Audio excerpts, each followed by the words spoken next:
This is a continuation of my monologue on what happened in Bangladesh, and I'm going to compare that with what is happening in Sri Lanka.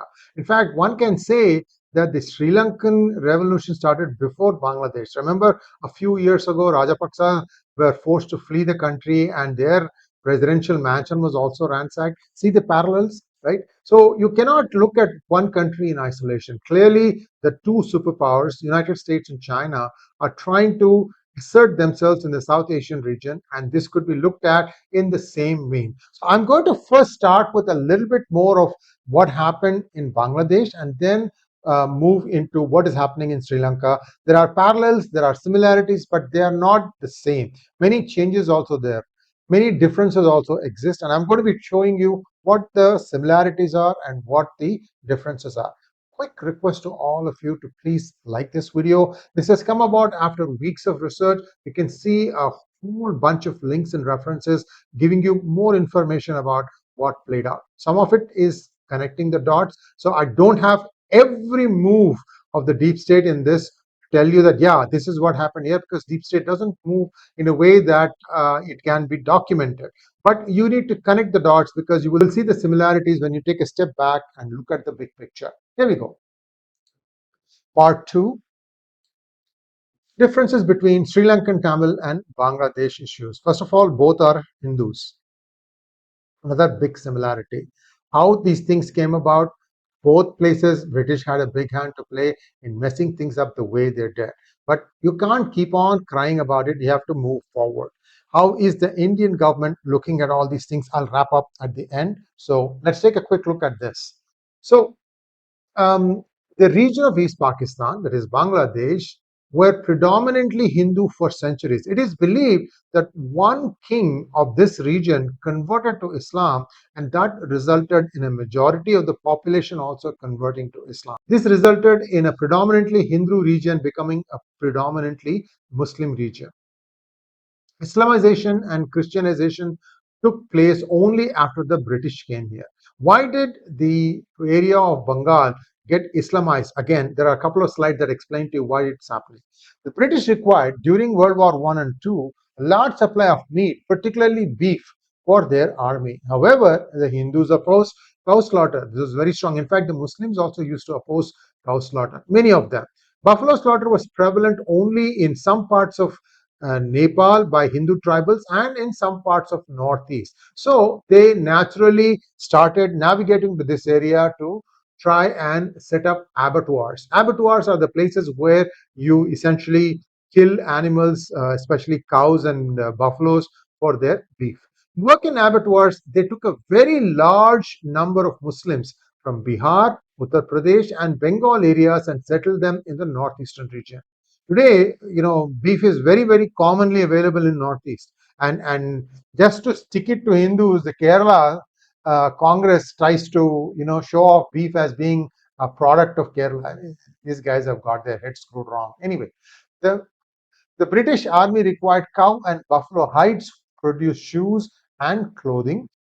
Missionaries then stepped in, relocating a large number of Keralites who were one of the first ones to be Christianized, nuns, teachers, nurses, priests, others to settle there. And this was just the starting point. We are still in Bangladesh here. When ruling Bharat became untenable to the British, primarily for economic reasons rather than the freedom movement, they devised schemes to separate Burma, Nepal, Bhutan, Tibet, Afghanistan, and Western East Pakistan from Bharat to keep the region in constant turmoil. Remember that 99% or probably 95% of the companies that were being run in India were British owned.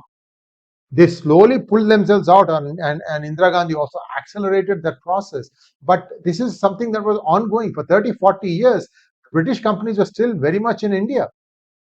Around 1968 to 70, West Pakistani soldiers began raping Bengali, Sunni Muslims, Hindus, Ahmadiyas, and Christians in East Pakistan while killing the male population. The 1971 war led to a massive influx of refugees into Northeast India and West Bengal. I covered this in my part one of this. You know the numbers, it's mind boggling. And Indira Gandhi, often referred to as the Iron Lady, ignored the army's advice. returned the Pak prisoners of war without conditions, refused to redraw the borders despite their sustainability, and did not repatriate the Bangladeshi refugees after the country's independence. India still suffers due to that era. I have spoken to some people who are still alive who were there at the time of the Shimla Accord, and I am told that there was no decision reached till the last day, even a few hours before the official end of the talk. Most people had turned in for the night. They were going to leave for their respective countries, and I think late night, I think 9 o'clock or so, suddenly all the press was rustled up and asked to be present for a briefing, and that is when all this was announced. So clearly somebody arm twisted Indira Gandhi. The question is who? And why did she do all this without checking with the army first? These questions will never be answered. Of course, Mr. Rahul Gandhi will not answer it. He'll give some nonsense. Whatever it is, these people are not exactly someone who have interests of India as the foremost. Now, let's take a quick look at what is the history of Sri Lanka. Sri Lankan Tamil issue is slightly different. The Sri Lankan island was historically part of the Pandya kingdom, and there were marriages between the Pandya royals and the Sinhala royals, who were either under the Pandyas or the Chola kingdoms. In fact, if you have seen Ponniyin Selvan, you can see a lot of scenes taking place in Sri Lanka. Buddhism entered Sri Lanka only after the King Ashoka period. Ashoka was, in reality, a very cruel, malevolent king, but leftist distortions make it look like he was a benevolent ruler. I would say be 50-50. He did do a few good things. Like, for example, he standardized the script, Brahmi and Kharoshthi. Ashoka's own son and daughter, you guys remember those names? Sangamitra is the name of the daughter. I don't remember the name of the son. Rebelled against him in Kalinga and embraced Buddhism, which was gaining prominence at that time. There are some, records that say that by that time, Ashoka also was a Buddhist. So we don't know the exact spread, the exact truth, whether Ashoka was a Hindu and then he converted to Buddhism, or it was the other way around. So they landed there. That is, the son and daughter landed in Sri Lanka and spread Buddhism. The Sinhala language alphabets are very similar to Odia alphabet. That means that most likely the current Sinhala population migrated from Odisha probably centuries ago. The Tamils are already present in Sri Lanka before Buddhism's arrival. When Rajaraja Chola conquered parts of Sri Lanka, including the north, northwest, and northeast, Pandya Tamils from the south and southeast opposed him. In fact, you can see this also in Ponniyin Selvan. Pandyas even conspired with Buddhists to kill Chola royals. After the Portuguese invasion, Christianity began to spread. The British drove the Portuguese out of Sri Lanka and began ruling the island as part of their empire. They used to call it Ceylon. Due to better education, Hindus of the north, northeast, and northwest Sri Lanka, Yarpanam Tamils or Yar Tamils as they are called, were preferred by the British for government jobs. The Hindus of the south also migrated to Colombo area due to economic reasons. The British developed tea gardens in the up hills, in central hills, what is now called as Kandi, and many people from Trichy, Pudukkottai, and some from even Andhra Pradesh migrated to the Kandi region. That's why it's called Madras Presidency. And in fact, most people there, I believe, speak Telugu. But they were never considered as Sri Lankan citizens. This is the coffee and tea. They're called plantation workers. They were not considered Sri Lankan citizens. That is post-independence. Buddhist monks started interfering in local politics after independence, and there was a clear polarization between the Buddhists and Tamils. Tamils of South and tea garden workers were living among the majority Sinhala Buddhists and so were muted against the Buddhists. The Yar Tamils in the north and northeast rebelled against the Buddhist majority government and formed their own Tamil political party. TULF was one of the prominent ones, which consistently won elections in the Yar region. One of the more popular leaders was Appapillai Amrutalingam.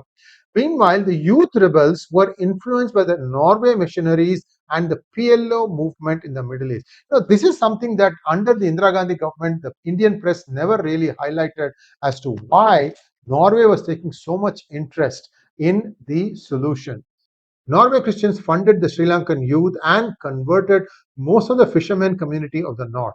As Prime Minister, Lal Bahadur Shastri, this must have been 65, signed a treaty with Sri Lankan PM Srimao Bandaranayaka, grant Sri Lankan passports to tea garden workers and recognize them as Sri Lankan citizens. Clearly, India did not want to take any refugees. See the difference. In 65, Lal Bahadur Shastri makes sure that those who went from India to Sri Lanka to work as plantation workers, they stayed there, got their citizenship, whereas in 1971, the gate was wide open for anyone to come in and none of them have left.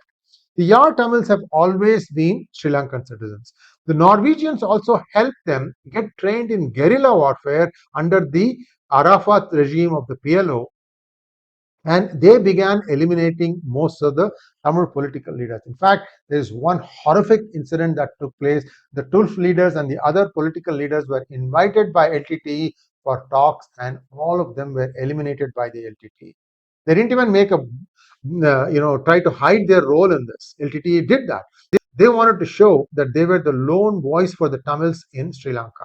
Due to infighting, slowly LTTE started eliminating other terrorist groups, like, for example, PLOTE, EPRLF, and so on and so forth. Prabhakaran became the only person standing, and the Tamil rebels would start striking against the Sri Lankan government assets in Sinhala majority areas also. By 1983, LTTE was getting really powerful. They had their own army, a navy, and even 2 to 3 aircraft. They attacked the Colombo airport and held the government to ransom. In fact, there were riots that took place in 1983. I don't know if LTTE responded after the riots, where many of the local Tamils in 1983 in Colombo had to stay in refugee camps. I know myself personally many people who were stuck there. In reply, the earlier arrested LTTE cadres in jail were attacked and killed by the Sri Lankan police. This created a huge backlash from the Sinhala majority of Buddhists. They were too weak to fight the LTTE, so they began targeting peaceful Tamils in the south and tea garden workers who had no means of defense. All their businesses were burnt down. I won't say all, I mean, this narrative says all, I would say many. Again, I know this thing from first hand. These were students who were in the United States universities when I was also a student. We used to listen to them talk about their side of the story because none of that had made it to the Indian press. Nobody knew what was going on. I became very, very familiar with what was going on there. Then what happened? Civil war. Most of the rebel leaders fled to Tamil Nadu, and a large number of refugees began arriving in Tamil Nadu.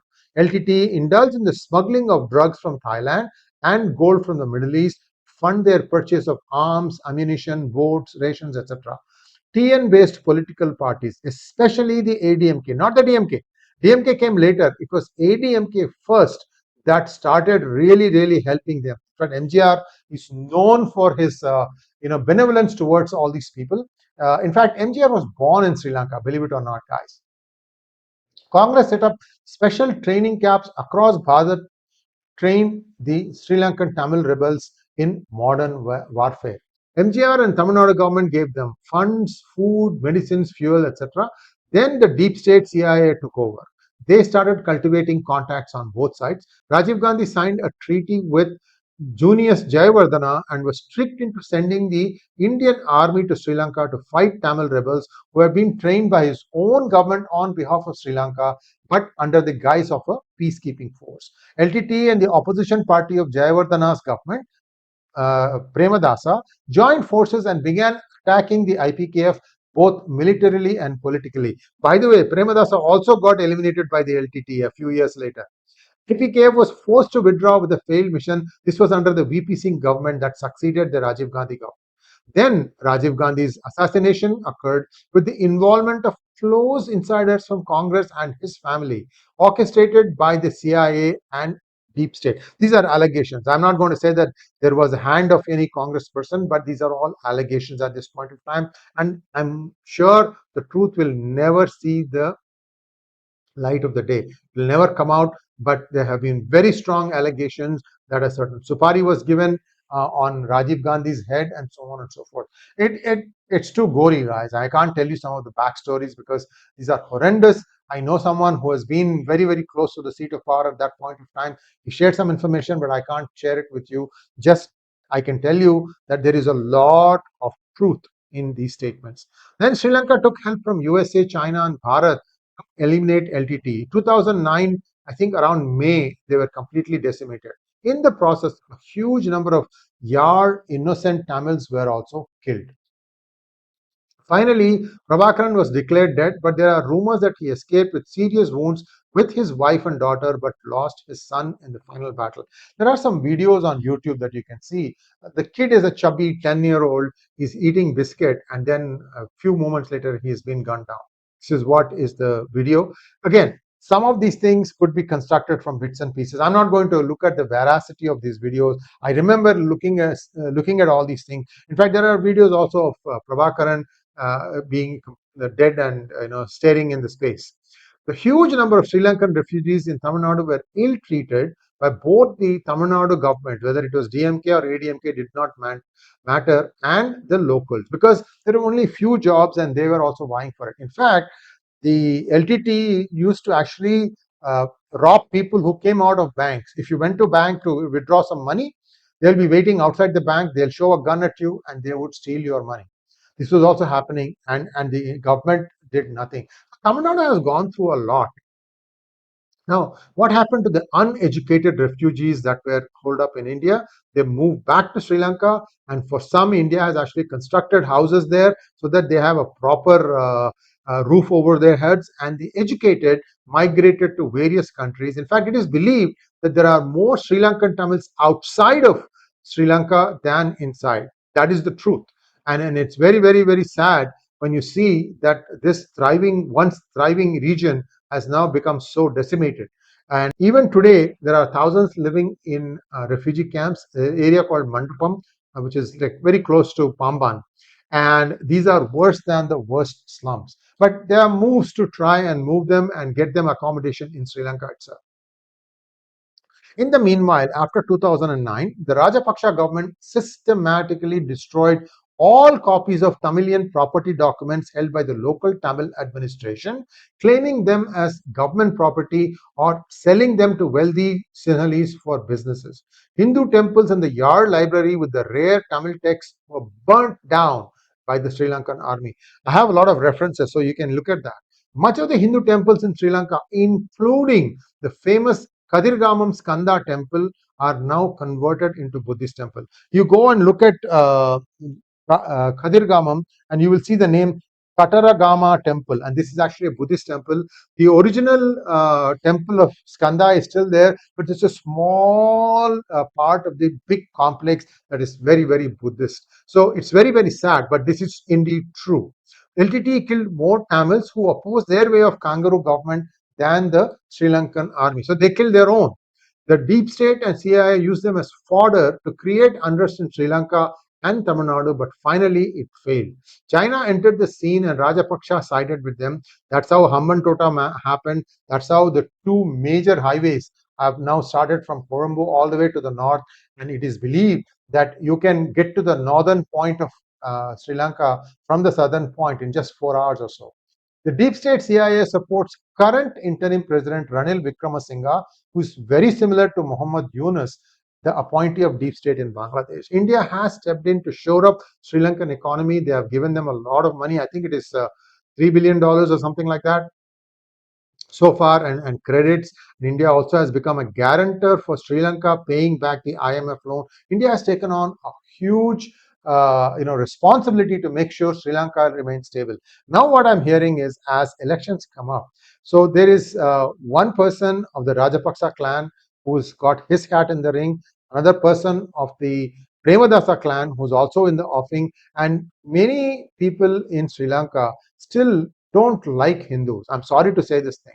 The Sri Lankans don't seem to like Hindus. Of course, Muralidharan was an exception, but after that, there is there is that lingering somehow, you guys are not worth it. When now, with the conversion in full force, the Hindus and the Buddhists of Sri Lanka need to actually come together to fight this outside menace. But are they going to do that? Only time will tell.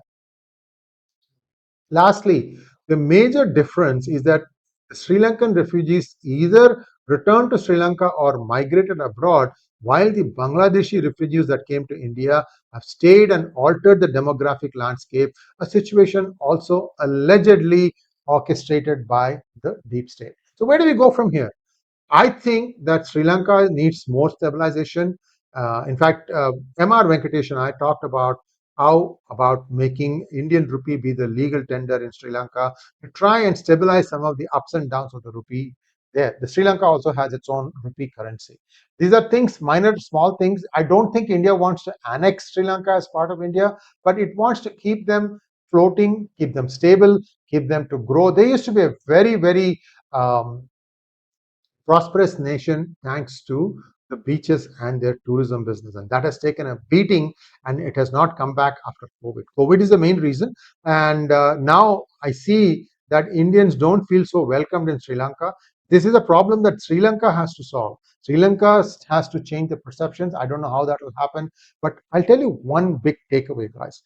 Do you know one organization in India that celebrates the Independence Day of Sri Lanka? One organization in India that celebrates the Independence Day of Sri Lanka? If you know the answer, please do write in by way of comments, and I will reveal this in my next monologue. Thanks for watching. Please like, share, and subscribe to our channel. Don't forget to click on the bell button for notifications. Namaskar.